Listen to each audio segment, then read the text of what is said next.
These little skater spiders are really fascinating. They are very busy, zooming about in their lives.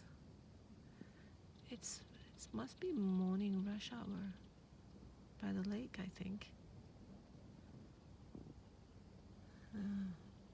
Skidding across the surface. I hope the video actually captures them. There's quite a few about on the surface of the water this morning. Kind of reminds me of ourselves, human beings, very busy, very, very busy, and minding our own affairs, zipping around with things to do. Obviously, I'm sitting like in a position of God, like just observing everybody. I can see that the lake, Megantic, is huge, huge, huge.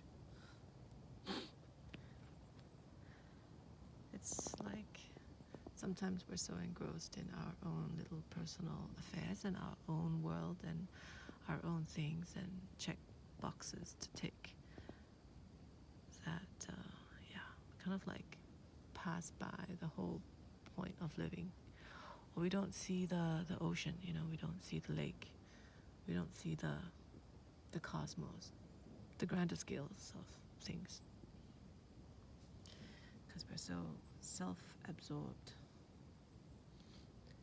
And so we're in this earth school.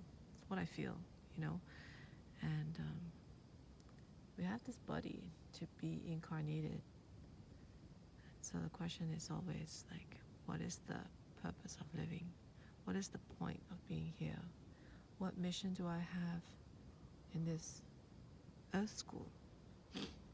Is it to be a busy skater bug, always chasing and avoiding and running after things, or detesting, or I guess it's part of the puzzle, but I'm just hoping for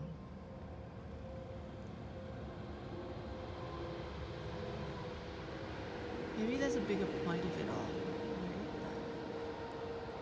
That we're not supposed to be so self-absorbed in ourselves, and so by doing that we can pull ourselves out of our tiny microcosm of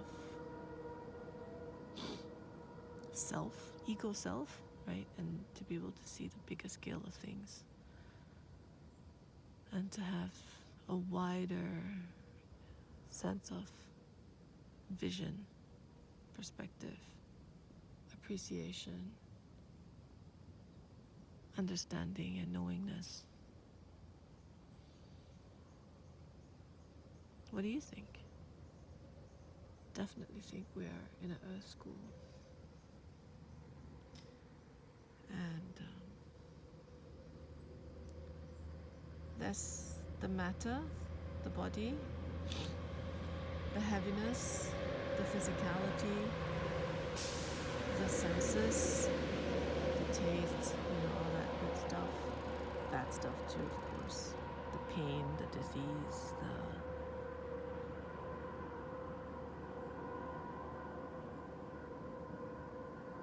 the bodily impairments, the sensations. But there's also spirit, and it's quite hard to put spirit into a bottle. It's quite hard to grasp spirit, like the emotions. It's so real, the pain of it all is so real, the joy is so real. But where does it come from? The thoughts, where do they come from? The inspiration, the knowledge, the wisdom, So we are like this magic stardust wisdom, or what some people call soul, spirit, put into a human vessel of bag of bones and flesh and blood.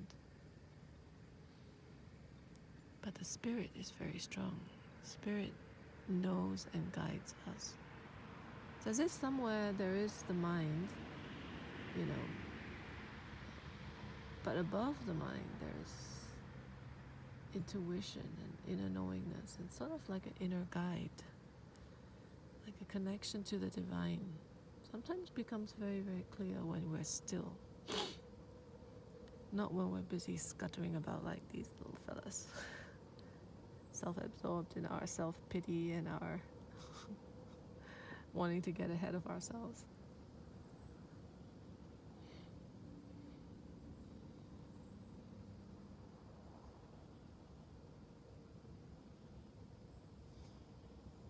They're still very busy.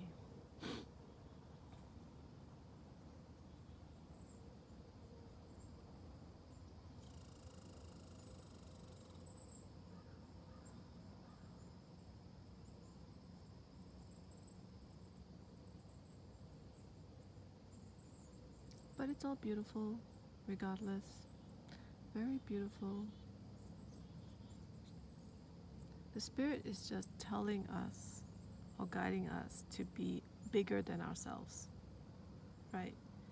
Yeah, it's to pull yourself bigger than yourself and to pull yourself strong and courageous and be compassionate and loving and understanding and patient. That takes spirit, because it's easy to fall into and crumble and be negative and complaining and hurting. It's very easy to collapse into this sort of frequency. It takes a bigger spirit to say no. To say no, it's like, I do not accept this. I want more for myself. I want love, and I want to experience love and kindness and wisdom and compassion and an expansion, right? So somewhere in us there is an inner divine, an inner light. And so maybe our Earth School mission, at least with my rambling here, is to find and brighten that inner light within me, and to seek its advice, to hear its advice, to make the voice of my inner light very loud and clear,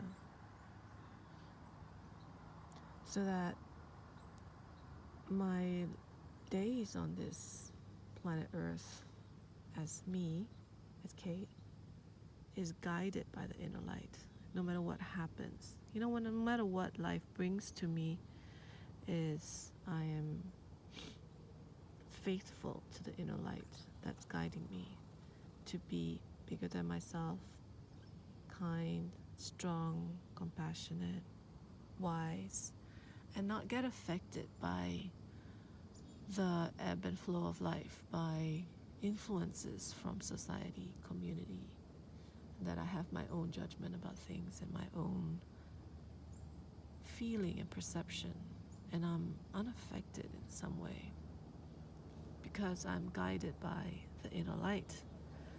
The inner light in return is connected to the bigger cosmos, divine, divinity, God, however we want to call it, the expansiveness, the knowingness of it all.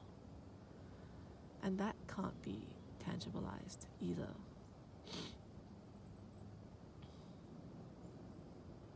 But yes, living in our physical vessel is really nice, and meeting friends and having children and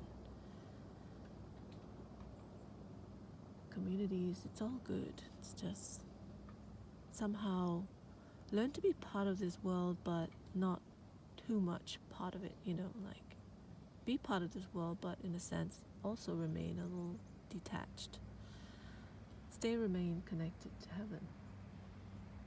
Again, it's a bunch of words, but it's a state of mind and a choice. We have free will, so it's our choice how we choose to believe, how we choose to perceive things, and the course of life that we take. It's all our decision.